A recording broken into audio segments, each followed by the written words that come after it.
안녕하세요. 다산에듀 전병칠 원장입니다. 이번 시간에는 우리가 본격적으로 이제 자기에 대해서 알아보도록 하겠습니다. 아니 갑자기 전기를 배우는데 왜 갑자기 자기에 대해서 아나요? 우리가 자석까지 알아야 됩니까? 맞아요. 자석까지 알아야 돼요. 왜 그러냐면은 전기에 대해서 조금 배운 다음에 이제 자석에 대해서 배웠죠. 그 다음에 이제 우리가 저 뒤에서 뭘 배울 거냐면요. 전자석에 대해서 배울 겁니다. 전자석을 알아야 발전기에 대한 원리를 이해할 수 있고요. 변압기를 이해할 수 있고 전동기에 대해서 우리가 응용을 할 수 있는 기본적인 공학 기초가 완성이 되게 됩니다. 따라서 자석을 모른다고 하는 것은 전기에 대해서 모른다고 하는 것과 또 같은 말이 되게 돼요.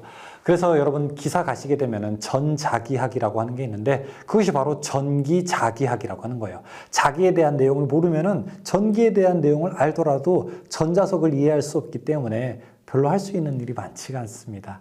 자석에 대한 이야기 본격적으로 시작해 보도록 하겠습니다.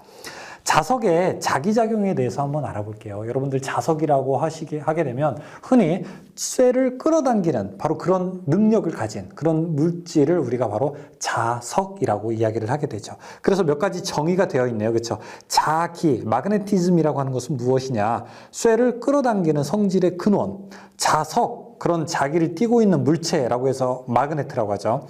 그 다음에 자극, 마그네틱 폴이라고 해서 N극, S극. 반드시 자석은 어느 한 극만 있을 수는 없죠. 반드시 N극, S극을 같이 가지고 있게 되는 거고요. 자하, 자석이 가지는 자기량. 그래서 우리가 전기량은 Q, 쿨론이라고 하듯이 자기량은 웨버라고 우리가 M 웨버라고 나타내게 됩니다. 자기장, 자기 힘이 미치는 공간을 우리가 자기장이라고 이야기합니다. 전기의 힘이 미치는 공간을 전기장이라고 하듯이 말이죠. 다음에 자기력선. 이 그림에 보시게 되면은 유리판 위에 철가루를 이렇게 정렬이 되어 있는 걸 표현할 수 있어요. 그렇죠? 그래서 우리 눈에 보이지는 않지만 마치 전기력선처럼 자기력도 나타내는 선을 보여줄 수 있고 이걸 우리가 자기력선이라고 이야기를 했습니다. 자기력선은 N극에서 S극으로 가네요. 그래서 자기력선의 성질을 다음과 같이 설명할 수 있습니다. 첫 번째, 자력선은 N극에서 나와서 S극으로 들어가게 된다. 전기력선은 플러스에서 양전하에서 음전하로 갔는데 이 자기는 N에서 S극으로 가는 걸 알 수 있고요. 그 다음에 두 번째, 자력선은 자신이 수축하려고 하며 같은 방향의 자력선끼리는 서로 반발하려고 한다. 이 전기력선이랑 똑같아요. 다음에 임의의 한 점을 지나는 자력선의 접선 방향이 그 점에서의 자기장의 방향이다. 자기장 내의 임의의 한 점에서의 자력선 밀도는 그 점의 자기장의 세기를 나타낸다. 자력선은 서로 만나거나 교차하지 않는다. 자극 M 웨버에서 μ분의 m개의 자력선이 발생하게 된다. 이거는 우리가 가우스 정리로 알 수가 있는 내용이죠. 그렇죠? 자, 그 밑에 자기유도와 자성체를 한번 보죠. 이 자석을 놨더니 그림에서 자석을 뒀더니 그 자석에 못이 이렇게 달라붙었어요. 그렇죠? 그래서 못의 극성을 보니까 자석과 반대되는 극성으로 자화되었습니다. 일반적으로 못은 자기적 성질은 띠지 않고 있죠. 철이니까요. 이것이 바로 자석을 가까이 두었을 때 자화되게 되는데 어떤 물질이기 때문에? 네 글자. 어떤 물질? 뭐예요? 강자성체이기 때문에 니코철망 이렇게 자화될 수 있는 걸 볼 수 있죠. 그런데 오른쪽 보시게 되면은 상자성체와 반자성체도 볼 수가 있어요. 상자성체는 아주 작게 자화되는 거고요. 반자성체는 반대로 지금 보시게 되면은 여기가 N극이고 이쪽이 S극이잖아요. 그럼 보통 N에서 S극으로 이렇게 가기 때문에 상자성체는 여기가 N이고 이쪽이 S극이 되어서 같은 방향으로 자화되죠. 그런데 반자성체는 이와는 반대로, 자, 이 자석의 흐름과는 반대로 이쪽 이렇게 자화되게 되는 겁니다. 이걸 우리가 반자성체라고 이야기를 하게 됩니다. 그래서 그 밑에 또 용어의 정의가 나와 있죠. 자화, 자석 가까이 물체를 놓았을 때 자성을 가지게 되는 현상, 자기 유도, 자석에 의해서 자화되는 현상, 자성체, 자화되는 물체, 강자성체 나왔어요. 니, 코, 철, 망. 반자성체, 산자성체 이렇게 물질 나왔습니다. 하나의 자석에는 N극과 S극이 단독으로 존재할 수 없으며 한 개의 자석에는 N극과 S극의 두 개의 자극 이외에 다른 자극이 존재할 수 없다. 이런 얘기도 나와 있죠. 자, 자석 사이에 작용하는 힘 이제 얘기를 할 텐데 또 다시 쿨롱의 법칙이 나오게 됩니다.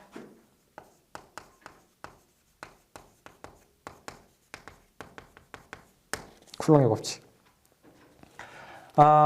저 앞에서 우리가 쿨롱의 법칙이라고 해서 두 전하 사이에 작용하는 힘을 한번 계산을 했었어요. 근데 이번에도 역시 우리가 두 자극 사이에 작용하는 힘을 한번 계산을 해볼게요. 이거는 무슨 얘기냐면 여기에 N극이 있고 자 여기에 만약에 S극이 있다고 해보겠습니다. 그럼 두 개는 서로 잡아 당길 거예요. 그렇죠? 만약에 N 혹은 SS면 서로 밀어내는 반발력이 작용을 하게 될 거고 여기를 이제 마그네트 M1 여기를 M2라고 하게 되면 이때 사이에 작용하는 힘 F는 이렇게 됩니다. 4파이 뮤 분의 1 그리고 R 제곱. R은 거리예요. 둘 사이의 거리 분의 M1, M2가 됩니다. 이게 만약에 공기중일 때는요. 6.33 곱하기 10의 4승 R 제곱분의 M1, M2 단위는 뉴턴 이렇게 되게 됩니다. 이게 바로 쿨롱의 법칙이죠. 이전에 나왔던 쿨롱의 법칙과 똑같아요. 거리의 제곱에는 반비례하고요. 그 다음에 M1, M2 두 자극의 곱에는 비례하게 되는 겁니다. 자, 여기 그러면 우리가 자기를 본격적으로 더 계산하기 전에 한번 전기와 자기가 무엇이 같고 무엇이 다른지 서로 쌍대 비교를 통해서 이 식을 한번 정리를 해보도록 하겠습니다. 자, 여러분 여기 전기가 있고요. 그 다음에 자기, 우리 용어를 한번 이렇게 쭉 정리를 해볼게요. 자, 쭉 한번 선을 한번 내려보고 그 다음에 전기와 자기를 가지고 이야기를 해보도록 하겠습니다. 첫 번째, 에너지의 근원을 우리는 기전력이라고 하게 되죠. 여기는요, 기자력이라고 하고 F라고 이렇게 나타냅니다. 여기는 볼트죠. 여기는 암페어 턴입니다. 왜냐하면은 NI가 돼서 암페어 턴. 전자석을 우리가 세게 만들려면 많이 감고 전류를 많이 흘리는 것과 다름이 없죠. 예를 들어 여러분들 제가 이렇게 전자석을 하나 만들었어요. 자, 이거 전자석을 크게 하려면은 전선을 이렇게 감아야 되겠죠. 코일을 감아야 되겠죠. 감은 횟수를 N회라고 하고 흘러주는 전류를 I 암페어라고 하게 되면은 그러면은 이 힘, 여기서 나오는 자력을 세게 하려면은 많이 감고 많이 흘려줘야 돼요. 그래서 F는 NI가 되는 겁니다. 이게 바로 근원이 되는 거예요. 그 다음에 이동하는 것은 무엇이냐? 여기는 이제 전류가 이동하는 거죠. 전류, I. 자기는요, 자속이 이동한다고 합니다. 자속 파이가 단위는 웨버가 됩니다.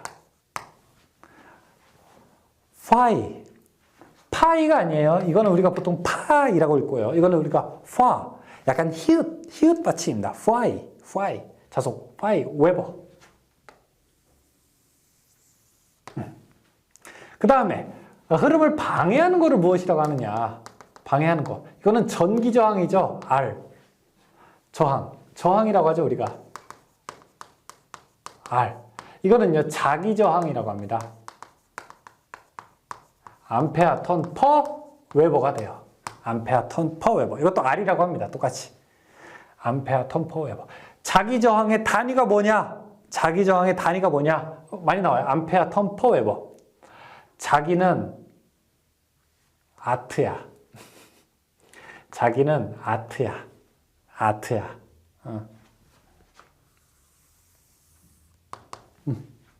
다음에 이동성, 능력을 여기는 도전율이라고 해서 시그마 모 퍼 메타로 나타내죠. 여기는 투자율로 나타냅니다. 뮤 하고 헨리 퍼 메터. 다음에 쿨롱의 법칙. 자, 쿨롱의 법칙은 어떻게 계산합니까? F는 4파이 엡실론 분의 1 그리고 R 제곱분의 Q1, Q2. 자, 여기는 F는 4파이 뮤 분의 1 곱하기 R 제곱분의 M1, M2 이렇게 나타내죠. 자, 여기서 물리적인 힘. 자, 이거는요, 엡실론이라고 하고 우리가 유전율이라고 읽고요. 여기는요, 뮤라고 하고 투자율이라고 읽습니다. 자석 둘 사이에 얼마나 투과하는 힘이 크느냐, 뭐 이제 그런 거를 얘기하는 거예요. 자, 진공 상태일 때, 비율. 유전율은요, 진공의 유전율에다가 비유전율을 곱하는 거죠. 투자율도 마찬가지예요. 진공의 투자율에다가 비투자율을 곱하게 되는 겁니다. 자, 이때 진공 상태일 때 유전율은요, 엡실론 제로는 8.855 곱하기 10의 마이너스 12승 패러드 퍼 메타가 되는 거고요. 자, 여기는요, 진공의 투자율은요, 4파이 곱하기 10의 마이너스 7승 헨리 퍼 메타가 되는 겁니다. 휴먼의 투자자, 이런 얘기를 했었죠. 그렇죠? 그래서 진공 상태를 만약에 넣게 되면은 진공 상태에서 쿨롱의 법칙은 어떻게 되는가? 자, 여기는요, 9 곱하기 10의 9승 그리고 R 제곱분의 Q1, Q2. 자, 이쪽은요, 6.33 곱하기 10의 4승 그리고 R 제곱분의 M1, M2 이렇게 계산을 할 수 있습니다. 어렵죠? I는 R분의 V잖아요. 그쵸? 자속은 자기저항분의 F. 어려워요. 그쵸? 한번 그냥 이렇게 봅시다. 아니면 노트에 한번 적어두시는 것도 괜찮고. 자, 그런 얘기가 있습니다. 이게 다 쿨롱의 법칙이랑 다 똑같은 얘기예요. 자, 그 한 페이지 넘겨서 자기장의 세기를 한번 볼게요. 자기장의 세기도 똑같죠. 자기장의 세기. 전기장의 세기가 F가 어떻게 됐습니까? 4파이 엡실론 분의 1에 R 제곱분의 Q 이렇게 됐잖아요. 그럼 자기장의 세기는요, 어느 두 개가 아니라 하나에 미치는 영향이잖아요. F는 4파이 뮤 분의 1에 R 제곱분의 M 이렇게 계산할 수 있죠. 자기장의 세기. 여기는 단위는 암페어 턴 퍼 메타. 자기장의 세기. 자기장의 세기가 H 암페어 턴 퍼 미터인 점에 M 웨버의 자아가 놓여있을 때 M 웨버가 받는 힘은 다음과 같다. 만약에 여기에 자, N극의 자석이 있고요. 자, 이쪽에 S극의 자석이 있어요. 우리 눈에 보이지는 않지만 N에서 S극으로 이렇게 뭐가 막 간다고요. 힘이. 그걸 우리는 뭐라고 한다고요? 자속이라고 하고 파이라고 한다고요. 그렇죠? 이때 그 힘, 자기장의 세기를 H 암페어 턴 퍼 메타라고 한번 해보자. 자기장의 세기, 막 바람이 부는 거야. 바람이 부는 거야. 그때 나도 선풍기야. 저도 선풍기예요. 여기 선풍기가 있는데 이 힘이 M 웨버라고 하면 이때 이 힘은 이쪽에 평소에 자기장의 세기와 나의 세기를 곱한 것만큼 발현된다는 겁니다. 그래서 F는 어떻게 돼요? MH가 된다는 거예요. MH. 그 밑에 가우스 정리 있죠? 가우스 정리.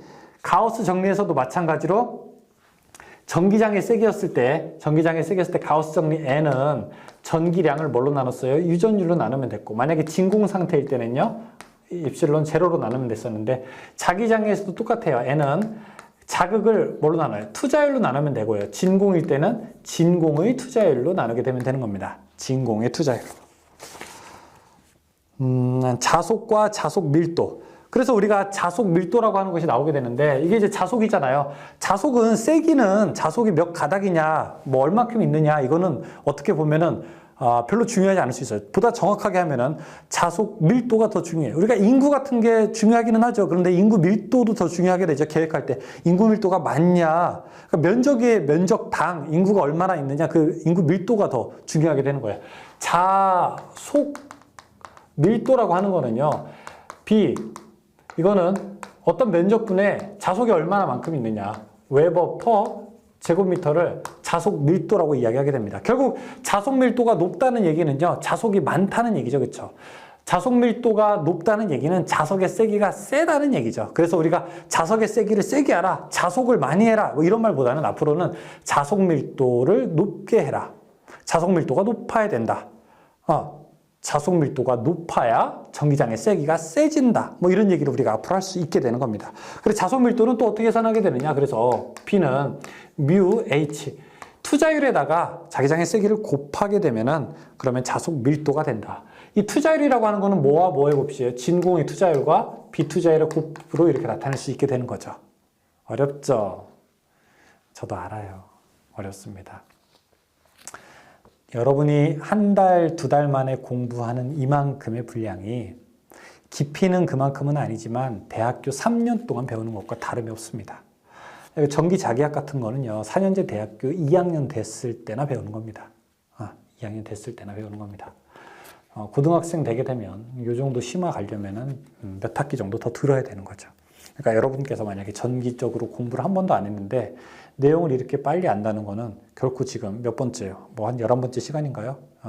이 정도 시간 안에 여기까지 왔다는 거는 사실 대단한 겁니다. 스스로를 독려하시고 충분히 자랑스럽게 생각하셔도 됩니다. 아셨죠? 어려운 건 어떻다? 당연한 거다. 왜? 안 해봤으니까 우리가. 안 해봤던 거를 처음에 하는 게 당연히 어려운 거죠. 그런데 너무 이거 가지고 신경 많이 쓰지 말아라. 여기에서 한 문제 나오는 거야. 한 문제. 한 문제 틀리면 돼요. 틀리면 돼요. 근데 한번 우리가 쭉 알아볼 필요는 있어요. 이 얘기를 한번 이렇게 쭉 들어볼 필요는 있어요. 왜냐하면 이 용어를 이렇게 귀에 자꾸 익숙하게 들으면은 나중에는 이 나쁜 사람들도 친해지게 돼 있어요. 우리가 별로 마음에 안 드는 사람들도 밥 여러 번 먹고 술 같이 여러 번 먹다 보면은 그래 단점도 그냥 장점으로 쟤 뭐 저런 거는 좀 꼴 보기 싫은데 그래도 뭐 사람이 아예 못한 것 같지는 않아라고 하면서 이렇게 친해지잖아요. 그렇죠? 얘도 원래 이렇게 나쁜 놈이 아니에요. 그렇죠? 우리가 처음 봐서 그래요. 뒤에 자주 보다 보면은 뭐 투자율 이런 말들도 잘 들어올 겁니다. 아셨죠? 저 믿으시고. 자, 가보죠. 자기 모멘트와 뭐 토크 이런 얘기도 있습니다. 봐봐요. 끝났잖아요. 벌써. 끝났잖아. 이제 문제 풀어볼게요. 문제 몇 개? 문제 한 27개 정도? 같이 풀어볼까요? 1번. 전기와 자기의 요소를 서로 대칭되게 나타내지 않은 것은 무엇이냐? 1번의 자속은요. 자속은 전기로 갔을 때는 전류가 되는 겁니다. 1번이 잘못된 거죠. 2번에 자기력선의 설명 중에서 맞는 것은 무엇이냐. 자기력선은 N극에서 시작해서 S극에서 끝난다. 1번과 3번이 전혀 딴 얘기하고 있는 거죠. 그렇죠? 답은 1번이 맞죠. 3번, 다음 중에서 자석의 일반적인 성질에 대한 설명으로 틀린 것은 무엇이 되냐. 자, 4번에 보면 자석은 고온이 되면 자력이 증가한다고 되어 있는데 여러분이 만약에 자석을 가지고 아주 뜨겁게 하다 봐요. 그러면은 오히려 손실되게 됩니다. 손실되게. 그게 이제 퀴리 온도라고 이야기를 하게 되는데 보통 이제 강자성체가 상자성체나 반자성체가 되는 온도. 철 같은 경우에는 한 770도 정도? 코발트 1100도, 1130, 이 정도에서 우리가 자력을 손실하게 됩니다. 그래서 4번은 틀린 말이에요.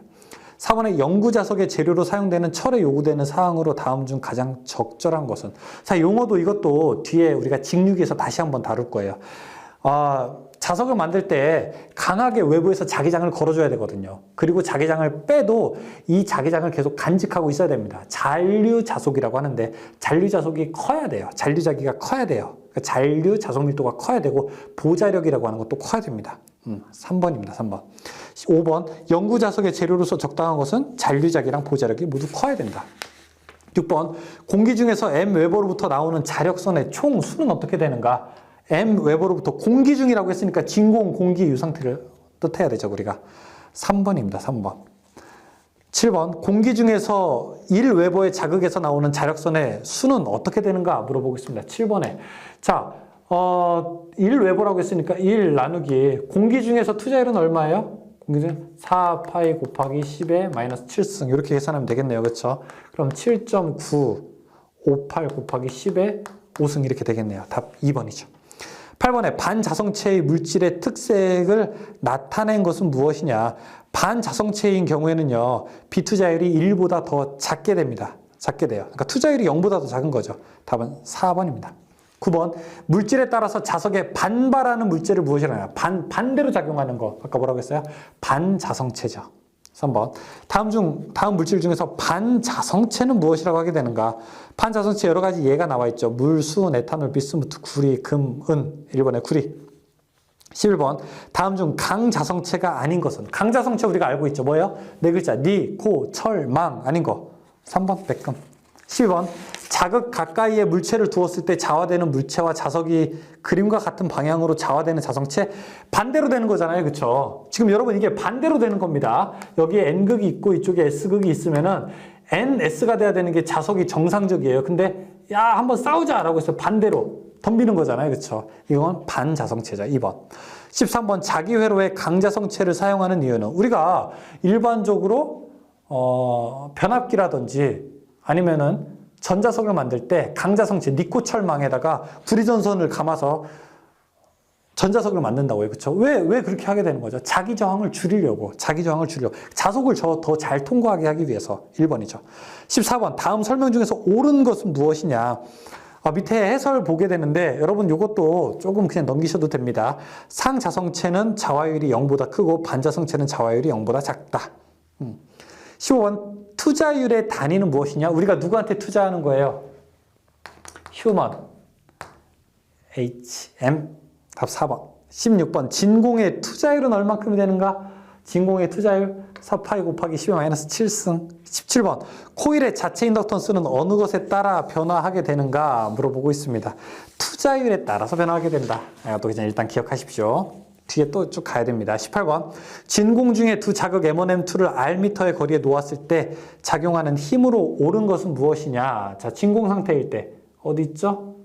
시간을 써야 되겠네. F는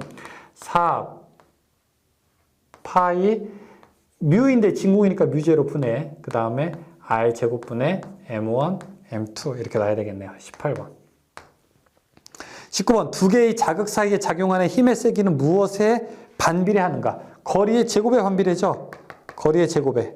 답은 2번. 20번 어느 자기장에 의하여 생기는 자기장의 세기를 2분의 1로 하려면 자극으로부터 거리를 어떻게 해야 되는가? 자, 이 세기를 2분의 1로 하려면요. 여기를 몇 배 해야 돼요? 거리를 2배로 해야 되는 거잖아요. 그렇죠? 2배로 하는데 제곱이니까 이 R값은 몇 배가 돼요? 루트 2배가 되는 거죠. 왜냐면 루트 2의 제곱이 어떻게 돼요? 2가 되는 거니까. 그렇죠? 답은 1번이죠. 21번 M1은 4 곱하기 10-5승, M2는 6 곱하기 10-3승, 거리가 10cm이면 두 자극 사이에 작용하는 힘은 어떻게 되는가 물어보고 있습니다. 자, 둘 사이에 작용하는 힘 지금 계산할 때는 투자율을 얘기 안 했기 때문에 진공이나 공기로 놔야 되겠네요. 그렇죠? 그러면 6.33 곱하기 10의 4승. 거리가 10cm라고 했으니까 0.1의 제곱분의 두 자극이 4 곱하기 10의 -5승 곱하기 그 다음에 6 곱하기 10의 -3승 6 곱하기는 계산하게 되면 1.52 정도 나올 겁니다. 22번 진공 중에서 같은 크기의 두 자극을 1m 거리에 놓았을 때 작용하는 힘은 어떻게 되는가? 자극이 1이라고 하고 1이 되면요. 그냥 6.33 곱하기 10의 4승만 남게 되죠. 답은 1번. 23번. 길이가 100cm, 단면적 6.4 곱하기 10-4승 제곱미터, 비투자율이 50인 철심을 이용하여 자기 회로를 구성하면 자기 저항은 어떻게 되겠는가 물어보게 됩니다. 저 앞에서 우리가 전기에서 전기 저항 R은 로 A분의 L이다. 기억나십니까? 그렇죠? 이게 전기 저항이죠. 자기 저항은 어떻게 계산하게 되면요. R은 뮤 A분의 L 이렇게 계산하게 돼요. 투자율이 밑으로 가게 돼요. 투자율이 밑으로 가게 됩니다. 그래서 A 대신 S를 사용해도 되고 면적은 그냥 그러면은 계산하게 돼요.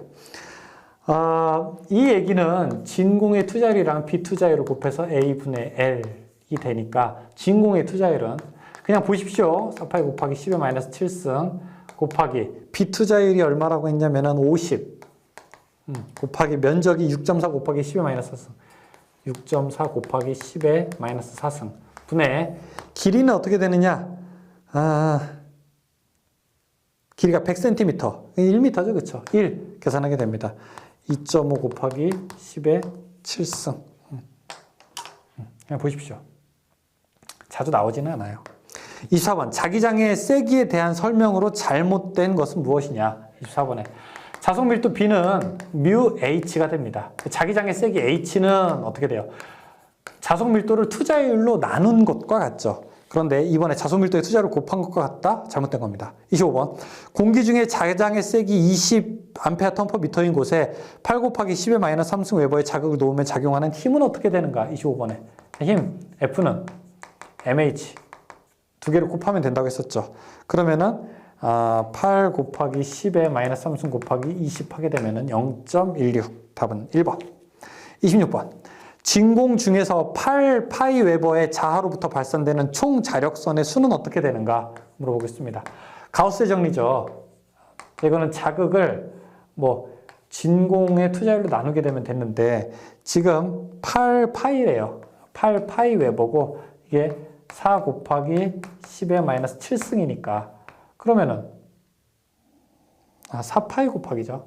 4파이. 그럼 이렇게 계산하게 되면 2 남게 되네요. 그쵸? 2 남게 되네요. 그러면은 2 곱하기 10의 7승계 되겠네요. 계산 한번 해보세요. 27번. 충전된 대전체를 대지에 연결하면 대전체는 어떻게 되게 되는가? 여러분이 만약에 여기가 땅이고 충전된 대전체, 자, 플러스 전하가 있는데 이거를 땅과 연결했다. 접지하게 되면 어떻게 되는가? 땅은 전기에서 엄마의 품과 같습니다. 엄마의 품과 같아요. 무수하게 많은 전하가 있게 되는 거죠. 우리가 접지를 하는 이유도 대지로 방전시키기 위해서. 우리가 인간이 아무리 노력을 해도 대지 전압을 1V 올릴 수가 없어요. 플러스는 이쪽으로 방전되게 됩니다. 1번, 대지로 방전하게 됩니다. 문제 여기까지 풀어봤습니다. 여기서 조금 어려운 부분이 있다면은 바로 자기에서 새로운 용어들이 좀 많이 나왔다는 것을 여러분께서 알 수 있습니다. 편하게 들으시자라는 말을 제가 여러 번 강조하면서 강의 마치고 다음 강의에서 뵙겠습니다. 수고하셨습니다.